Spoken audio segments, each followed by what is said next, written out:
Hey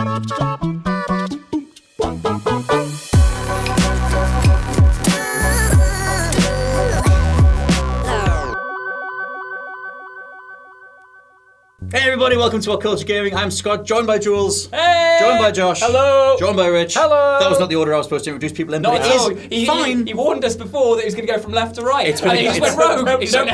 As you'll quickly find out, it's been a contentious day to get down to these Game of the Year rankings, but we'll do some honourable mentions first. So, Josh, you can go first. Mine is FIREWALL 0 Hour, which I've mentioned in this week's Chatty Faces, or a Chatty Faces coming up in like 3 weeks. 3 weeks time. It's the overlooked game of 2018. I love that. It was VR as I wanted it to be, minus the, the bongo. The bongo. Yeah, it's great. It was a tactical shooter in that space, completely reshaped mechanics as you think you know them, and I loved it. And I'm annoyed it didn't make it in here. It sounds very good. Jules, let's have one from you. To be honest, I was torn between either putting on the Banner Saga 3 as my honourable mention, or I think the game that I actually have sunk the most hours in this year has been Valkyria Chronicles 4. It is something that I just love from the bottom of my heart. I've said to you guys before, it is the cross between a high school anime, World War II, and cel-shaded art design. It is fantastic, and it plays like XCOM in the sense that you have like a limited amount of resources to use to move,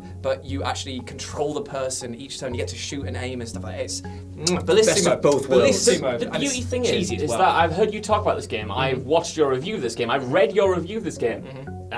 It still blows my mind every single time. It's every single time. It's just so fun. It's even better with the bikini DLC, right? Listen, I'm still annoyed at the fact that wasn't included in the Ultimate Limited Edition. Yeah, okay. I had to pay £6.49 to get the complete experience. Wait for the Game of the Year. I had to pay £6.49. 2019 If I'm 100% in it, mate, so I need to go for all of the achievements. Not that there were any tied to that DLC. I might not have gone looking, but I'm just saying. I'm just saying. Good to Rich. What is one of yours? For me, Tetris Effect.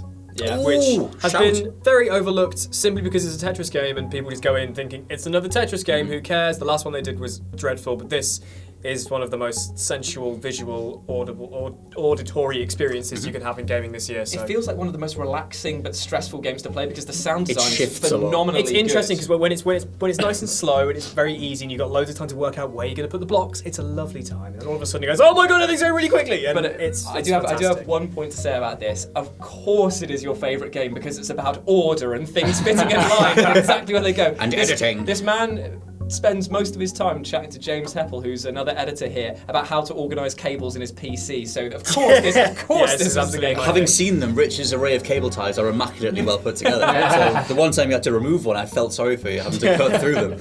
For an honourable mention, I'll throw Into the Breach in, because when you were talking about the thing, Valkyria Chronicles, reminded me a lot of Into the Breach, which is the follow-up from the guys that made FTL. And it's just like, it's an 8x8 grid, which is just turn-based combat, but it's all in specific grids and tile-based stuff and those kind of like specific movements. It's like chess meets like big mechs fighting kaijus, and it's beautiful. And we can all agree, as a collective, that we have 2 extra honourable mentions that we're all putting in here. The first one is Spyro the Reignited Trilogy. Fine by me. Yeah, that's fine. That's an honourable mention because he wouldn't let me put it in the main thing. It's not a 2018 game, so... And the second one is Overcooked 2. So... Are you sure you want to put Crash Bash in there, do you? Moving on. So yeah, Overcooked 2. The first medieval in there? Honourable mention, Game of the Year. Good. Josh or Rich, do you have any additional ones you would like to throw in, potentially? Oh, you said I don't know what's in the list. Vermintide 2 is another one. Again, overlooked. Is that not on the list? Vermintide is not on the list. Ooh, that is a real tough thing. for the competition. It's good fun. It's essentially Left 4 Dead in the Warhammer universe. It's good fun. Jules and I have been playing it. It's just a great time, really. Josh, you already mentioned Fireteam, I believe. Yes, FIREWALL 0. FIREWALL. That's the one. Again, I don't know what's in the list. Well, let's find out. Let's crack on with the main point of discussion, because we did the same thing we did last year, which is where we set out to organise a different list amongst all of ourselves, and it was a weighted ranking. So whatever you put at number 1 gets 10 points, number 2 9 points, number 3 8 points, all the way down through. These guys all submitted their rankings to me. I totted all those numbers up, and we did have some clashes, so we had to re-rank some stuff. But the point is, you guys don't know what the whole actual ranking is, which leads to some nice fun banter. And so, as this time last year, Persona 5 ended up at number 10. And damn, that was an interesting reaction and from Crash Jules Insane there. Trilogy was number 5. Yes, it was. I've just gotten over that one, and I'm glad that Crush won, so that's fine. But I'm not as Happy about it. So let's crack on. Number 10 is Dead Cells, which was initially released on PC or whatever. It came to Switch. In the ring. When it was called Crunch Together. Wow. Yep. It's a really, really fun game. Yeah. But, and it's brutally hard as well. Yes, I mean, I think that was the thing. I mean, I didn't put it, my initial ranking, it was like number 12 or 14 or something. It never got into the top 10. I do love the way that game plays, but this year's overall smattering of games has been phenomenal. Yeah. So it didn't make it that higher. But for you guys that did put it higher, what made you put it higher? Well, I don't know. I think it was because of the fact that it was... A lot of games try to ape that Dark Souls-like thing, and I'm not going to go out there and say that Dead Cells is like Dark Souls, but in terms of a challenge versus difficulty ratio... It is impossible to do a video game video I without mentioning Dark Souls.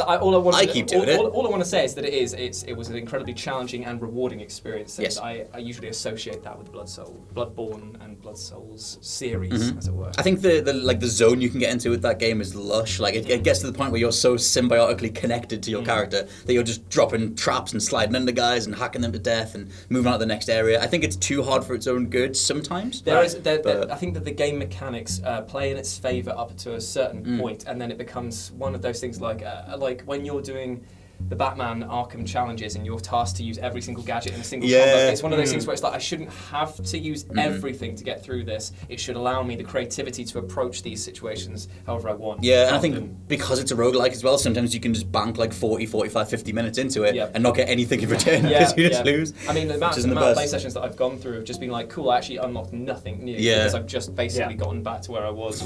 It's a hefty time. For me, it was like just so instantaneous. I saw like the reviews, it was getting like 9s out of 10s and stuff.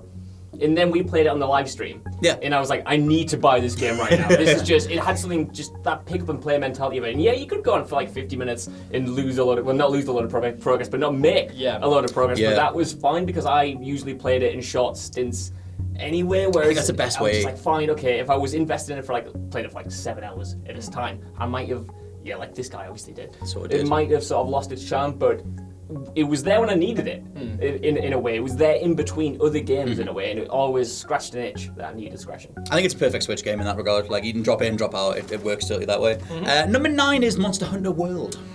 I'm fine with that placement, actually. Yeah? You had it quite far down. In fact, it might not even have broke your top 10. I really like what Monster Hunter World was trying to do. I feel like it's the most accessible Monster Hunter game they've ever put out. Totally, yeah. I feel like it was beautiful. They improved a lot to do with the UI, the way that you can interact with other players. I feel that was great. However, as unfortunate is I joined on the bandwagon quite late when you guys were dropping off in interest from it, and I couldn't really go on and find the party that I wanted to. And I had quite mixed reactions with people online. Like no one was talking, no one was communicating. But I can see that it is a fundamentally fantastic game. I'm just going to say that my personal experience wasn't as 10 out of 10 that you guys. Whereas it's a real shame because I can see what greatness it has in it. And it's still not a single player game. I was going to say that I spent most of my time in single player. It's more of a single player game, but for me, it's just not a single player. I think the larger the raid-based bosses, like the ones with the massive, in endless health pools, you do need to partner up with people to take them down. But I've had the most fun with it as a single player in regards to something like Monster Hunter Generations or whatever. I kind of found that there was more to do because they have a whole system where you can just drop in and help out people and fight alongside them, and some little friendships came from that and stuff. So in terms of what they've offered, though, it's the biggest in terms of scope and scale. And the DLC and future plans for it is still ongoing, and they're actually adding in really nice fan service with the old monsters, which wants to draw me back in. So if you guys are keen to party up, maybe maybe I'll put it on next year's one. No Crush Team Racing will be on there. So that'll be number 1. Not what you're going to do. Number 8 is Dragon Ball Fighters with the Z. Oh man, I'm disappointed to see that so low because that game is fantastic. I don't think that was on yours. That might be what took it down. Understandable if you like. If I played a very little of it. I played it at yours, and it was like, this is cool, but fighting games aren't really my jam. But it's what I wanted Marvel vs. Capcom Ultimate to be, because it was the sort of the team-based thing, the amazing sort of crazy over-the-top actions. And there was a lot of people who approached it saying, oh, it's a very simplistic fighter, but there is a huge level of depth in it if you are playing against people who are much better at the game. They can juggle you from screen to screen sort of thing. That's the thing that I think puts people off initially, because it is just this big pyrotechnic, in your face. It's really abrasive when you first leap into it, because you can just get completely flattened online. But it does mean that players players who are just jumping in as their jumping off point, like it's an easier way to get into it. Oh yeah, I think found, it gets like, the story mode was quite accessible. The online was pretty bare bones. I'd say that's my like, real downside. The story mode was out of its mind. It is ridiculous. It was for Dragon Ball in standards. the best way, for Dragon Ball standards. But I think it does get there in terms of the learning curve. You kind of got to just keep sticking at it until you figure it out. But once you like surmount it and start juggling other players around, like it really gets there. And it's like no Dragon Ball game has ever really had the speed of the anime down. Yeah, whereas I feel like this, when you get used to it, you're ping-ponging around the screen. It's just like in the show. Like, I won't go out there and say it was like...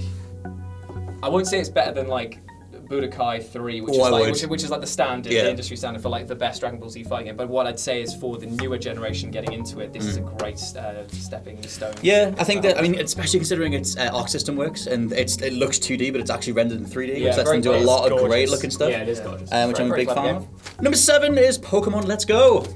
Let's go, Rich! Yeah, again, it's not my jam. I'm going to let you guys take this. Pokemon is everybody's jam. I'm not sure that's true. I have not touched Pokemon in a really like engrossing sense for a good, I'd say 14 years. Same. After Pokemon Ruby Gen 3, that's like 2004, that was the last time I really, really got into Pokemon. And then this came about and they were like, oh yeah, we've changed it up a bit and we've made it less grindy. We've added in a bit of stuff in Pokemon Go. And I sort of took a risk when I got it. I just thought, do you know what? It literally, the day it came out, I thought, I'll get it, why not? And I sunk like the entire week, like solidly into it. And it's everything that I love out of a Pokemon game. It is different and it's rubbed not everyone up the right way. There are a few like real diehard Pokemon fans that don't like it. But I think as an accessible Pokemon game, it is absolutely brilliant. I think in terms of the balancing as well, there's always a lot of bunch of potential balancing issues with so many different combinations of parties and different Pokemon that you can put together. But I like the way that they made it more accessible and they brought across the Pokemon Go catching and they redistribute XP across your entire party. Just little things that make it way more playable. And I think that balancing aspect, it feels completely fine. Yeah. And like it got us battling at lunchtime nearly every day. Yeah. And it's just like, I've been like addicted to it in the same way that I was when I was a kid. If you're looking at sort of like gameplay loops, I'd say that this year probably Pokemon Go / Pokemon Let's Go Eevee Pikachu has got one of the best gameplay loops going because low barrier to entry in terms of the skill requirements and until you get to like harder, like bigger levels and like you say, like battling against other people. It's got simple game mechanics but expanded in a really friendly, approachable way. I honestly think that it's not a game exclusively for kids, but I do think that it is one of the most mainstream and most popular ways of approaching a game like Pokemon. There's a weird deceptive depth to it. It wasn't alienating is what I'm trying to Yeah, totally. Like, there's a weird deceptive depth to it. Like the more you play it, it's a bit like Rage is like completely all over the IVs and the specific stats of the creature. I'll never get into that. It ain't for me, but there is a way to like really get lost in battling and finding the exact specific Pokemon and catch combos and all that kind of thing. I don't have much to say about it, but I will say that I haven't been able to talk to any of you for about 2 weeks since it came out because every single lunchtime it must have something going for it because you guys are engrossed in it every single day. It's pretty good, I'm not gonna lie. So next one is number 6, which is Call of Duty Black Ops 4. Higher than I expected. Yeah. Not gonna lie. Right, okay. Go on. Can we be really honest though? Like, how many years has it been where the word Call of Duty and then Game of the Year, you just be like, listen, unless you're a hardcore fan, get it out of here. But now I genuinely feel like this is possibly the best Call of Duty in a long time. Since the golden era of COD 4 through to say Black Ops 2, this is the first one that's probably come about and gone, okay, this is a lot better than what we've had before. Because you've got it, haven't you? Yeah, I've got it. Yeah. I really liked it. It's a solid game, but for me, it's not more than a solid game, and that sounds weird to say because I really enjoyed my time with it. Considering the competition. But considering the competition, it is good. I enjoyed Blackout. I really enjoyed what they've done to multiplayer and how they sort of revamped that. Yeah. I know, Rich, you have a lot of. Well, some umbrage with zombies, but I'm sure literally just based on today. There's been a lot of stuff about zombies in recent weeks. With them talking about the splitting off the package. Yeah, literally just today they've released. We actually said that they were going to do that. Yeah. Do you remember we had that chat and we said they really should. They're releasing a version of Black Ops 4 for PC with just multiplayer Blackout in it. And as a zombies fan, and when they went into this game, they're like, "Hey, zombies is a big deal. Okay, we're finally properly understanding this." And they've just left us to the wayside after the game released again. And a lot of zombies fans and a lot of zombies YouTubers are feeling really left out. And so seeing that this morning was seeing all these reveals from the Game Awards. Yeah. This is all really good. And then this news comes out and I'm like, Well, there we go. But like, zombies has still been amazing in this game. Like the new zombies experiences are amazing. Multiplayer for COD for me is the most contentious point because it's a bit of it I haven't enjoyed properly since Black Ops 1. But I got back onto it quite well. Blackout was a lot of fun. I was very, very burnt out on Battle Royale, but Blackout was a really nice change, but also very much the same. It just did it right. If you were to split down Black Ops 4 into its elements of, say, single player, multiplayer, the Battle Royale mode, and the zombies has taken a hit. There's no single player. But that's the thing. There is effectively no single player aspect in it apart from this sort of weird cutscenes. The tutorial essentially. The Blackout mode and the multiplayer, in my opinion, make up for those two other shortfalls. And that might not go down with everyone, but I'm just saying that in terms of the multiplayer experience I've had, it's been amazing. And the Blackout mode, and I don't want to sound like a box art quote, but it does feel like, to me personally, the most fun I've had in a Battle Royale situation. Absolutely. I mean, I like the stuff in the multiplayer side. Obviously, one of the biggest things going into it was that they were taking so many lessons from Overwatch and superhero shooters and like Siege or whatever, and they're going to inject all these different like class-based powers and stuff. I found that was the thing that got me way more invested in it, and I've actually played I played about as much Black Ops 4 as I did like Modern Warfare 2. It's been that long for me. I play them every year, but this is the first time I've actually wanted to keep going back to it after I covered it. That is the big thing for me. I get these games every single year, like more or less at launch, and I blitz through the campaign, and I play a little bit of multiplayer and drop off. This is the first time since, like you said, Rich, maybe Black Ops 2, where it felt like a phenomenon again. And Call of Duty's always continued to sell like hotcakes, continued to be the biggest game of the year, more or less. But this was the first time where it really had that groundswell and that fire underneath it of like, right, things have changed, this is different, and you got to goddamn enjoy yourself for once in a while. And that's what makes it kind of contentious, is because people always expect it to be bad, but because the response has been positive across most things. Like, I think it's taken people by quite taken aback, really. It was almost cool to hate on. It was, absolutely. Fair. It wasn't exactly unjustified, but now it's cool to be like, I think when we turned around last year and said that World War II isn't terrible, like, I think people were like, what are you talking about? Of course it is, it's God. It's like, no, it actually isn't. It was like working its way back, and I feel like this is where they really have kind of got their feet back on the ground. I'm intrigued to see what happens next year with Infinity Ward. Same. Yeah, that's the most exciting bit, because with Blackout in particular, this is going to be a platform, in my opinion, for a long time, and I'm interested in how that's going to impact the next couple of sequels. Shameless plug. We did do a podcast on Call of Duty, Black Ops 4, and also the future of it. So I'll link that on the screen. Very good point. So when we came to ranking some of these things, there were some clashes. There you go. So one of the first ones was Black Ops versus this next game, but there's some more coming up, so there's some juicy stuff.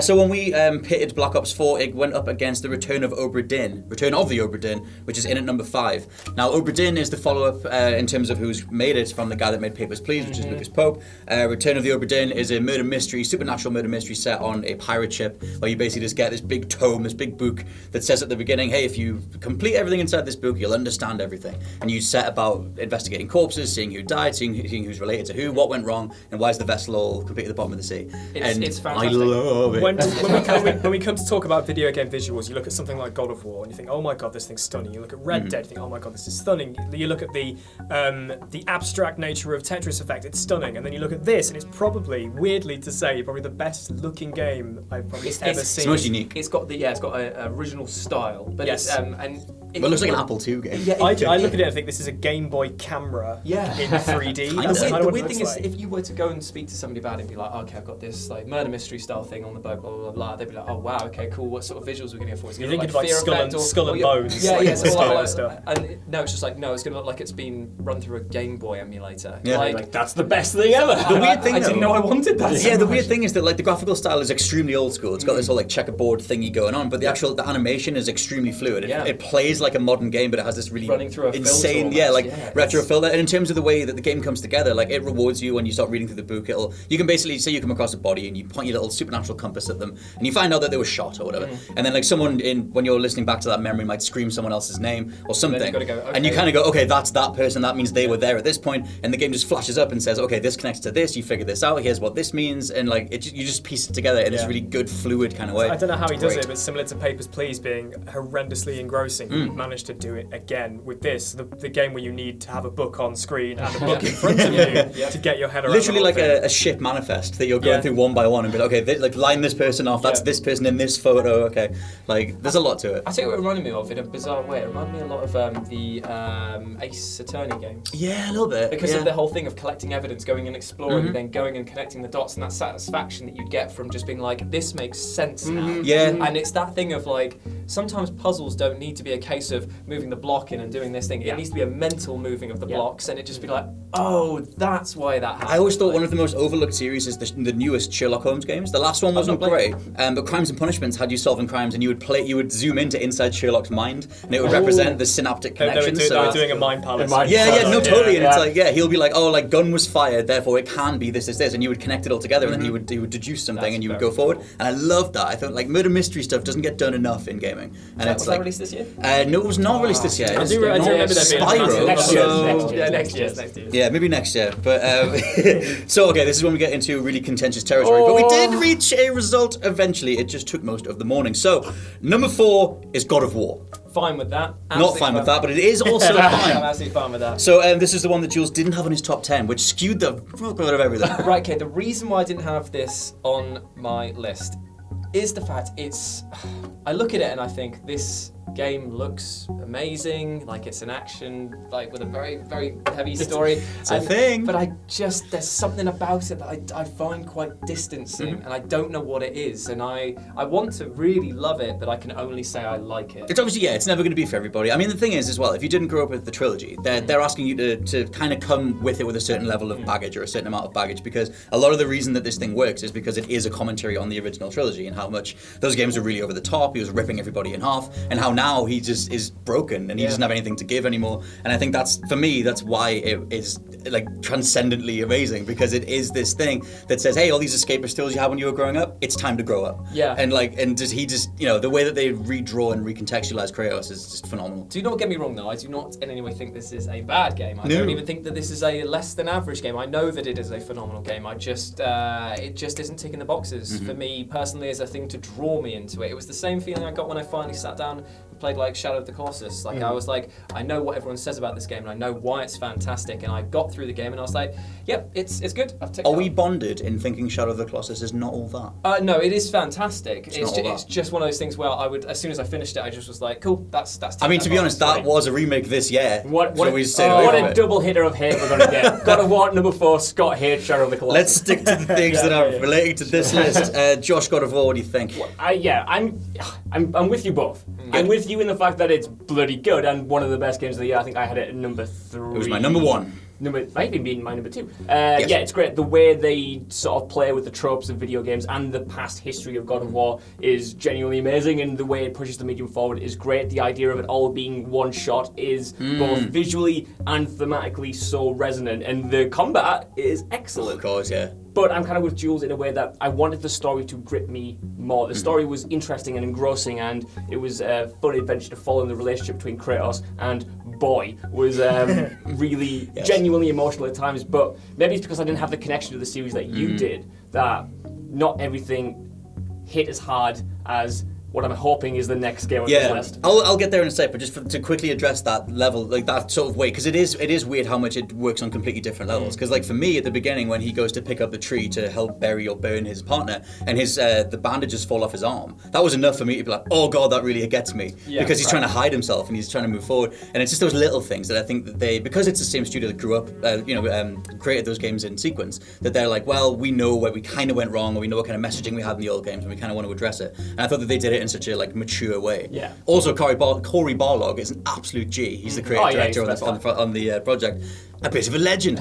Good Sir Rich, you played a little bit of chunk, or quite a big chunk. Tiny bit. No, I didn't play masses of it. It's a game that it was one of those things where it's kind of with Pokemon.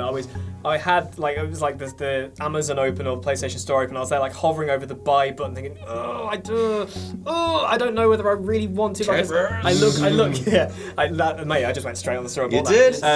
Like for this, I was like, I really want to like this, and I dive in with these games sometimes before. Like I dove in with Horizon, I dove in with Red Dead, and I've played them a bit, but they've not like really like suck me back in. And I had that inherent fear with God of War. Like now that like time has gone a bit and I've played other stuff, like I do want to go back and play it now.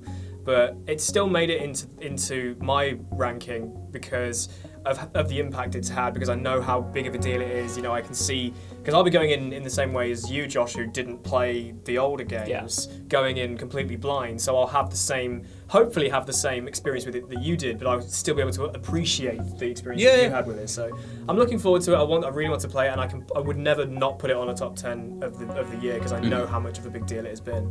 Shots fired. The reason I think it's only, where is it, number 4 on this list? It is at number 4. If I can think of a reason why you didn't make it higher, is that when we talked about this around the office, when I've talked about it to people I know, it's the same thing that you just said there, Rich. It is a commitment, and if you are all in on it, you absolutely love it. Yes. But there are so many people I've talked to where they've played it for 30 minutes, 4 hours, 6 hours, and it hasn't grabbed them as much as they wanted to. And I think the pervasiveness of that feeling doesn't mean it's bad by any stretch of the imagination, but it does sort of indicate that some people just will not want to be on board with it, you know, and that's fine. I thought and if I want to defend my point a little bit further, just the fact that there have been other games out that I know are on this list now that I've enjoyed more from Ace. Yeah. I think it is obviously worth saying that with God of War there is like a slightly sluggish intro to it. I think it needs to be taken as a whole, because it does get there, but it does have like a slow build. Because initially that first 4 or 5 hours, I was like, man, this is not grabbing me the way that I thought it was going to. And then it all kind of came together. It's like, you know, some slow burn movie that eventually gets there in the end. And so I do think it's worth it. But to contrast that with Spider-Man got to number 3. This was the game that joined the same amount of points as God of War. We asked around the office, we just kept coming to a tie, we had to battle it out, and eventually we got to the point where Spider-Man got above God of War. Now Spider-Man is one of the best like single player, like linear focused games. Obviously it's open world, but you can just focus on the main story. And I love the story, I love the cast, I love the way that the whole story goes. For me it's not better than God of War, but I still think it's an immaculate thing. I would argue it's the best superhero game that's come out in a long time. Probably. I just think most people are saying it's the only thing that's beaten Spider-Man 2 from 2004. It definitely did that. And the thing is it's so immediate in what it sets out to be. It's like, you know, the opening action sequences, the ability to straight away go and explore and be rewarded for nearly every action you do. Again, I was talking about gameplay loops. This just had it right down, because no matter where you turn, there is something to do. There is something going on. And I hate using the terms where it's like it makes you feel like X, but there is a sense of like purpose that you get with this game, and it's just a case of not just a popcorn-friendly action flick. There is depth to it. There's character development. There's some interesting villains that you don't think are going to be in it, but do get a new lease of life. The DLC has, in my opinion, the two DLCs that have come out at this present moment in time haven't added anything to the main narrative. They've basically extended it. And that's fine, but if the third one, whenever that comes out, or the fourth one... I think it's December. I think it's like their monthly, so it should be soon. You know, if it comes out and it only does that again, that might actually hamper the product overall, in my True, but if we just stick with what you get, that is, and you know, because the DLC is bad, to be honest. But the main story is brilliant, and the way that it goes, the way that it ends, all the stuff with Doc Ock and everything. I really love especially if you have a connection to the character. I mean, Josh, you're a huge Spidey fan. I am. How did it feel to you? To be honest, it's been a great year to be a Spider-Man fan. Good God. To goddamn end. But yeah, this was awesome. If you are a Spider-Man fan, you sort of know where it's going, what the plot twist might be. Not all the time, because there are a couple of things that do. They play those things really well. There are a few character arcs that you can kind of guess, and that doesn't make it any less impactful. No. Like, it still hits when it needs to hit. Because that big one that you're expecting the whole way through, even when it does Even happen, when it but happens. it keeps you on a thread. They have an extra little twist. It twist keeps you on on a it. thread, and when it does happen, it's still like, oh, good God, it's actually happened. Yeah, because they set the characters up so well, they establish them so well. The relationships in that game, considering it's a superhero game, they're so lifelike. There is the scene where Spider-Man is sort of hanging off a wall essentially, and he's texting MJ, and they're just talking about their relationship, and it's so close to home, and it's so like relatable, and you're like, man, this is why Spider-Man works so well, because he has both of those elements, and you haven't really seen both of those elements be pulled off together in a game. As good as Spider-Man 2 is, as good as Web of Shadows is, this nailed both halves of the character in a way that no other game, in my opinion, has. For such an not remotely in Spidey's own history, and like there's a level of fluidity to all his movements, the way the story goes, like it just goes, and it goes so well, and it's absolutely gorgeous as well.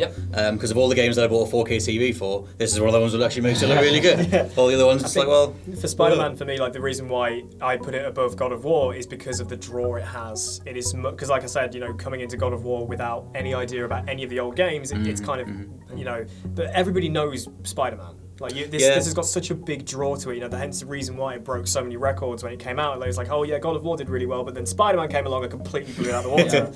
And so many people I know that were saying, is it worth buying a PS4 for Spider-Man? The answer is yes. Yeah, probably. Well, to be honest, like you look at the what's it versus the Xbox exclusives. Where are they? Oh god, yeah. If you're gonna buy a PS4 or buy a console now, it would either be the Switch for the things like Smash and Zelda, Splatoon. But if you want a more powerful console, then it'll be the PS4. I think that everything that they accomplished, it's a labour of love, and you can tell. And it's just like a studio like Insomniac have been waiting to do something as big as Spidey for a long time. So we've got 3 left. 3 left. We have 2 left. That was number 3. So in at number 2, it's got to be Red Dead.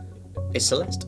Oh no! No, you know what? Fair enough, because Celeste is an absolute banger. It is. It is an emotionally draining but rewarding experience. It's incredibly creative. The sound design is fantastic. The visuals, when you first look at it, you're like, I ain't gonna get invested in that game. And then you're like, wow, this minimalist pixel art style that should be overdone in 2018 by now. We should be moving on from this.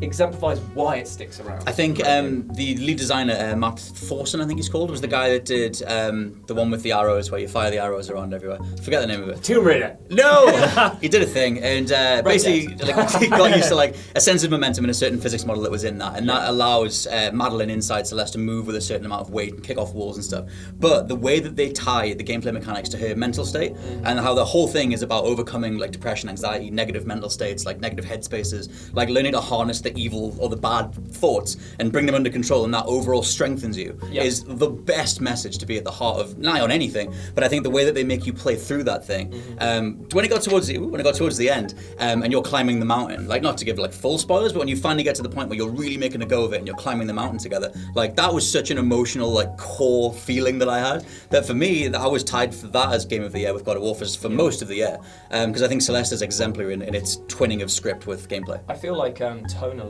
a game like Celeste is very similar to the likes of Journey in the sense that it is like a low emotional investment to begin with, but once you start feeling and moving with the game, becoming at one with its sort of gameplay core mechanics, you start to realise and see the depth, the layers of onions and stuff peeling off until you're like, you are crying at the end. And that's another thing too, is like they nailed the perfect placement of checkpoints, because if you fail, everything's screen based, so if you fail one little puzzle, you're right back there again, which is one of the things that drags down so many challenging games, because you can't, all you want to do is just go again, and you can, and that again ties into the nature of no, you just got to keep going until you get there.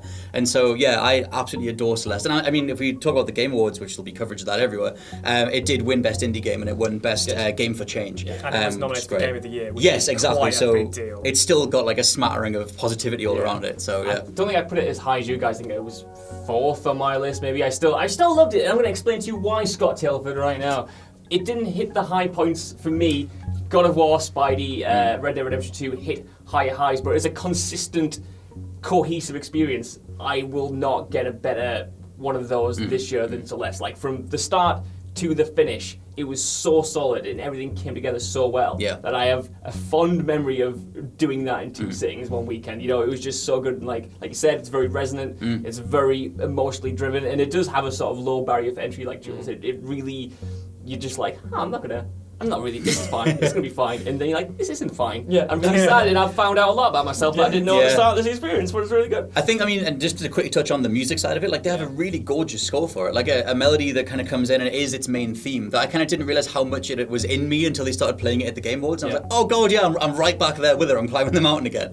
And it's just like, they every single part of that game is just this really lovely, like passionately put together product or project. And it has so much heart and soul. Like, for me, Celeste is absolutely phenomenal, and it's been given its due, like left, right, and centre. I think Rich, you're still yet to check it out. I'm still yet to play it, but again, but that's good because are we selling it to you? Oh, absolutely, like all these games this year that like I haven't played absolutely everything. I'm not Scott, but like all of these games, I am looking forward to putting my time into things. I've been putting my time into other things as well, but I keep looking at it on like the Switch store, and I'm like, I just need to take the plunge and Just get it. It's got a weird little thing about Celeste, right? We'll It come was back. in the sale on the we'll come with it. It was in the sale on the PlayStation Store, right? Right. For quite cheap. It was about £10. Yeah. And instead of buying it on there, I bought it on the Switch for I also full bought it on the price. Switch. And I was like, why? This game just seems made for the Switch in Yeah, a I way. can kind of see I what see, you're yeah. Not those Joy-Cons, but like the sort of personal portability of it. Like Yeah. the intimacy that you get from that game made more sense to me on a handheld screen than it did like right Blowing now. out. Close, Yeah, literally yeah. close to your heart. I mean, you use your Switch as an indie machine, don't Yeah, you? totally. So, Yeah, I mean, I think that's what it because the best thing about the Switch is the pause and resume whenever you want. So even though Celeste is very good with its checkpoints, you can literally just pause on that platform on a screen. And I'll get back to that later. Yeah. And it's, like I said, it works for all the indie games Yeah. and stuff because you can just drop back into it. So those things are all very lovely. So Now, that means that clearly Red Dead has Oh, I think I know what it is, baby. Red Dead? Now, interestingly, Red Dead Redemption 2, yes, is the only game that was on all 4 of our lists. Really? Yeah, Wow. so because God of War and Spider-Man weren't on Jules's, Celeste wasn't on Rich's, the rest of us all crossed over, but Red Dead Redemption 2 came in with 34 points in total and was on all 4 of our lists. Okay, so now when this video will be released, we are now how many weeks since it was launched? Oh, it's over a month and a yeah, bit. well over So- a month now. So we're now approaching this sort of turning point of any game's lifespan, which is we've now gone through the mass critical reception, the mass rush for gold, as it were, and now I bet you there's people in the comment section typing that Red Dead Redemption 2 is an overrated and bloated I mean, game. that is me. Because what happens now is that people the worm turns, and they look at a game that is actually possibly one of the most heartfelt stories ever to be put to consoles. I'm just saying, man. Even though No, keep going. Celeste is a personal experience. Yes. This tells the story of the struggle of the West. It is a story, Yes. like, in a very different sense. The only counterpoint to that is that it takes this long to get through the damn thing. That is, and that's but you know, what turned me on it. But I'm so happy that there is a game. Like I remember when Max Payne 3 came out, right? People complained after a while that it was too long. I'm like, you're complaining about getting more content to Yes. play.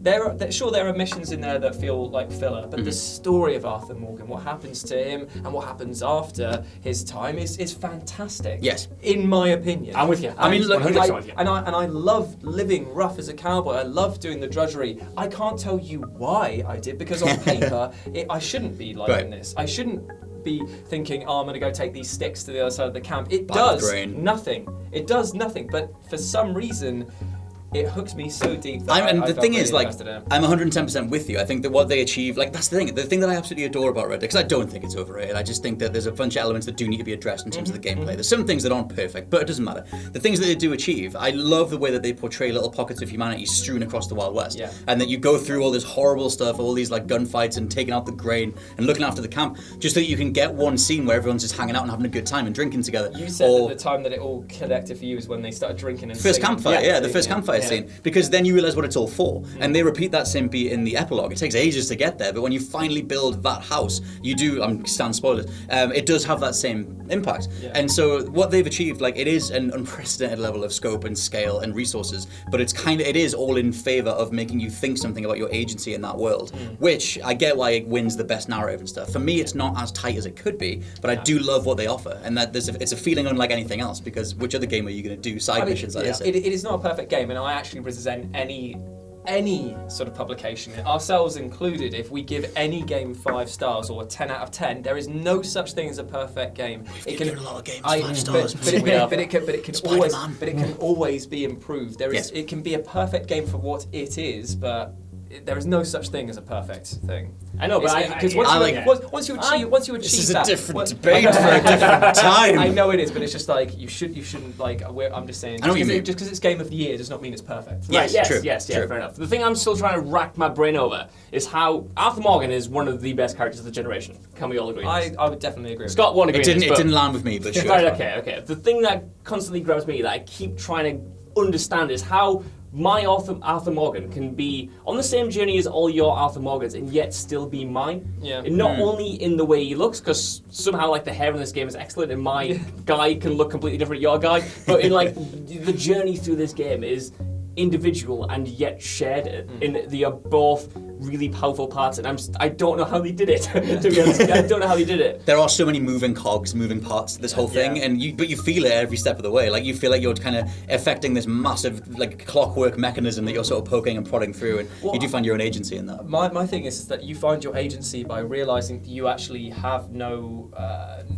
You are not the leader of your own. You're not an agent that is leading your fate. You are being controlled and conspired against at every turn, and you just have to go with it. And I think that if we're going to go and talk about Celeste with important life messages, is something that you should easily take from Red Dead Redemption. True. Because sometimes stuff isn't going to go your way. Yeah. Sometimes you are going to be pulled along in the tide. It is weird. That is okay. Sometimes. It is weird because one of the biggest takeaways from Red Dead 2 is actually an incredibly wholesome, positive message. If you read the whole thing the way through, and you don't get the below 50% on the honor meter negative ending, the takeaway from Arthur Morgan and his time is this like go out and do what you can, do your bit for everybody because the world's going to keep going, but maybe you can leave a mark on it. Yeah. And that's pretty good. So, Rich, how far did you get through this thing? I haven't put as much time into it as this slot. I have put like quite a few hours into it, but I can't not slog through, but like I enjoy seeing all the stuff that's going on. And I think for me, like the first time I booted the game up, I was more on a technical level, just completely gobsmacked at everything, just walking around in the snow and thinking, oh my god, this is the coolest thing ever. And again, just that sense of depth, like when you're introduced to all the mechanics, like this is how you shoot, this is how you hunt, this is how you go and pick random stuff up. Like that level of detail for me is one of the things that puts Red Dead 2 up so high. Is it shows that it's a labour of love, not because of how the story can make you feel and how well it plays, just how much they have put into this experience. And you just bung it in a PS4 and you think, how on earth is this doing? Yes. Like it's like a portal to another world. It is, honestly. And it's stunning as well. Almost what I love more than actually playing the game during that period where we were all hammering it, and we still are hammering it, is coming into work the day after and finding out what you had discovered that I had and find out what you had done that I just stumbled across. We all had our own stories. I mean, we're still doing that. Exactly, It's mad. But that side of it is incredible. Like, I mean, it's 8 years in development, and they've peppered it with. I mean, you've got a company like Rockstar; they're an anomaly as far as their budgetary concerns go. Of which to say there aren't any, and they'll just do whatever they want because they have infinite resources and infinite people that'll want to work for them and do everything. And this is an insane result of all that, those mentalities. So, our number one game of the year from WhatCulture Gaming is Red Dead Redemption 2. Let us know what you think down in the comments below. And yes, I don't think there's anything else we don't have any other. Where's Crash Insane Trilogy? It doesn't matter where it is. But I've been Scott from WhatCulture.com, joined by Rich. Yes, thank you. I don't know. Cheers, thanks. Stop by Josh. Hello, bye. Bye. See ya. Go to shop.whatculture.com. We'll see you next year. Yeah, see you next year. Bye.